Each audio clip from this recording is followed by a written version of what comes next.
بسم اللہ الرحمن الرحیم۔ ایسے لوگوں کا رئیس عبداللہ بن ابی تھا جس کا ذکر پہلے کر چکا ہوں۔ جب رحمت دو جہاں صلی اللہ علیہ وآلہ وسلم کی مدینہ آمد سے اس کا بادشاہ بننے کا خواب خاک میں مل گیا، اسے اس بات کا بہت دکھ اور رنج ہوا۔ اس نے مسلمانوں کی بڑھتی ہوئی طاقت اور قوت کو دیکھتے ہوئے اوپر سے اسلام قبول کر لیا، لیکن اندر سے وہ مسلمانوں کی جڑیں کاٹنے کے لیے بے چین رہتا تھا۔ یہ عبداللہ بن ابی ہی تھا جو سرداران مکہ سے احد کے مقام پر جنگ سے کچھ ہی دیر پہلے اپنے 300 کے قریب منافق ساتھیوں کو لے کر مسلمانوں کی فوج سے الگ ہو گیا۔ اس کا منصوبہ یہ تھا کہ اس اقدام سے مسلمانوں کے حوصلے پست ہو جائیں گے اور سرداران مکہ کی فوج کو مسلمانوں پر برتری حاصل ہو جائے گی۔ یوں اس کی بادشاہت کے راستے میں روڑے اٹکانے والے مسلمانوں کا خاتمہ ہو جائے گا۔ عبداللہ بن ابی نے سوچا کہ 1000 کی فوج میں سے جب 300 جنگجو اچانک الگ ہوں گے تو مسلمانوں کے ہاتھ پاؤں پھول جائیں گے اور سرداران مکہ کے مقابلے میں شکست ان کا مقدر بن جائے گی۔ لیکن اللہ تعالیٰ کے فضل و کرم سے ایسی کوئی بات نہ ہوئی۔ البتہ 2 قبیلوں نے کچھ پریشانی کا اظہار کیا، لیکن اللہ تعالیٰ نے ان کو پریشانی کو دور کر کے انہیں مطمئن کر دیا۔ رحمت دو جہاں صلی اللہ علیہ وآلہ وسلم نے دشمن سے لڑنے کے لیے مدینہ شہر سے 600-700 کلومیٹر کے فاصلے پر احد کا مقام منتخب کیا۔ اللہ کے رسول صلی اللہ علیہ وآلہ وسلم نے اپنی فوج کو احد پہاڑ کے قریب اس طرح ٹھہرایا کہ پہاڑ فوج کی پشت کی طرف اور مدینہ سامنے کی طرف تھا۔ اس پہاڑ میں ایک قدرتی راستہ بھی تھا جسے درہ کہتے ہیں۔ جنگی نقطۂ نظر سے خطرہ تھا کہ جنگ کے دوران میں اگر دشمن فوج چکر کاٹ کر پہاڑ کی دوسری جانب پہنچ جائے تو اس درے سے گزر کر مسلمانوں کی فوج پر حملہ کر کے شدید نقصان پہنچا سکتی ہے۔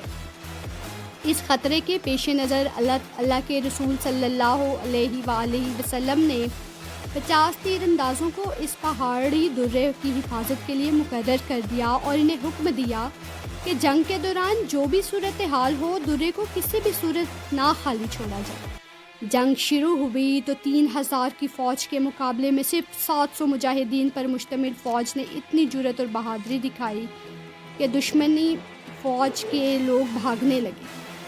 جب درے میں موجود 50 تیر اندازوں نے دیکھا کہ دشمن کو شکست ہو گئی ہے تو درے میں موجود تیر اندازوں کی بڑی تعداد اپنی ذمہ داری کو چھوڑ کر دشمن کی بھاگتی ہوئی فوج کا چھوڑا ہوا مال غنیمت اٹھا کر اکٹھا کرنے لگی اور جنگ میدان میں کود پڑی۔ درے میں موجود 50 تیر اندازوں کے نگران عبداللہ بن جبیر رضی اللہ عنہ نے انہیں بہت روکا، لیکن انہوں نے کہا اب تو دشمن شکست کھا چکا ہے، اس پہاڑی درے میں رکنے کی کوئی ضرورت نہیں۔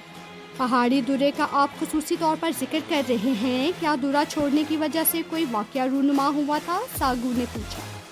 رحمت دو جہاں صلی اللہ علیہ وآلہ وسلم نے پہاڑی درے کی حفاظت کے لیے جن 50 تیر اندازوں کو مقرر کر لیا تھا انہیں بڑی سخت تاکید کی تھی، خواہ کچھ بھی ہو جائے درے کو نہیں چھوڑنا، کیونکہ ذرا سی غفلت یا کوتاہی سے جنگ کے دوران میں دشمن کی جانب سے پہاڑی درے سے مسلمانوں پر حملہ ہو سکتا ہے۔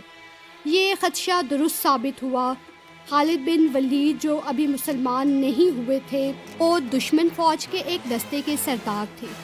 انہوں نے جب دیکھا کہ پہاڑی درے کی حفاظت کے لیے بہت کم تیر انداز رہ گئے ہیں تو انہوں نے پہاڑی درے میں موجود تیر اندازوں کو شہید کر دیا اور اس کے بعد مال غنیمت سمیٹنے والی مسلمان فوج پر پیچھے سے حملہ کر دیا۔ یہ حملہ اتنا اچانک اور شدید تھا کہ کچھ پتہ ہی نہیں چل رہا تھا کہ ایک دم کیا ہو گیا۔ اس اچانک حملے کے نتیجے میں 70 مسلمان شہید ہو گئے جبکہ بے شمار زخمی ہوئے۔ زخمیوں میں رحمت دو جہاں صلی اللہ علیہ وآلہ وسلم بھی شامل تھے۔ درے کے تیر اندازوں نے اللہ تعالیٰ کے رسول کے حکم کی تعمیل نہ کی تو اللہ تعالیٰ نے رحمت دو جہاں صلی اللہ علیہ وآلہ وسلم کے احکام کی نافرمانی پر مسلمانوں کی فتح کو شکست میں بدل دیا۔ عبداللہ نے بتایا، کیا جنگ احد کے نتیجے میں مسلمانوں کے سرداروں نے مسلمانوں کو شکست دے کر مدینہ پر قبضہ کر لیا؟ ٹاکو نے سوال پوچھا۔ جنگ احد میں مسلمانوں کو شکست نہیں ہوئی تھی۔ در حقیقت اللہ تعالیٰ نے مسلمانوں پر واضح کیا تھا کہ اگر تم اللہ اور اس کے رسول کے احکام کو نہیں مانو گے تو کسی بھی وقت کامیابی ناکامی میں بدل سکتی ہے۔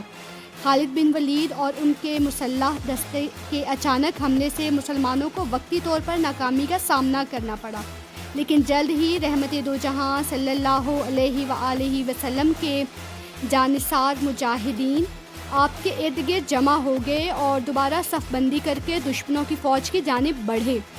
یہ دیکھ کر دشمن فوج نے پسپائی اختیار کرنے میں عافیت محسوس کی۔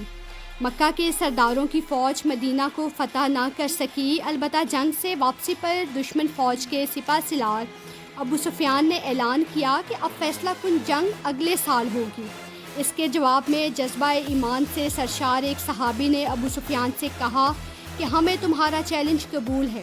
اس کا مطلب یہ ہوا کہ جنگ ہار جیت کے فیصلے کے بغیر ختم ہوئی، البتہ بھگوان کی طرف سے مسلمانوں کو اپنے نبی کی بات نہ ماننے کی سزا ملی۔ راکو نے اپنی رائے پیش کرتے ہوئے کہا، راکو کی رائے بالکل درست ہے۔ یہی وجہ ہے کہ مسلمانوں نے اس سنگین غلطی سے سبق سیکھا اور آئندہ ایسی غلطی سے بچنے کا عہد کیا، جس کا نتیجہ یہ نکلا کہ آنے والے دن مسلمانوں کے لیے کامیابی اور کامرانیوں کا پیغام لے کر آئے۔ یہ کامیابیاں اور کامرانیاں کیا تھیں، ان کا ذکر آئندہ گفتگو میں ہوگا۔ اس وقت میں اپنی بات کو ختم کرتا ہوں۔ یہ کہہ کر عبداللہ آہستہ آہستہ قدموں سے اپنی جھونپڑی کی جانب بڑھنے لگا۔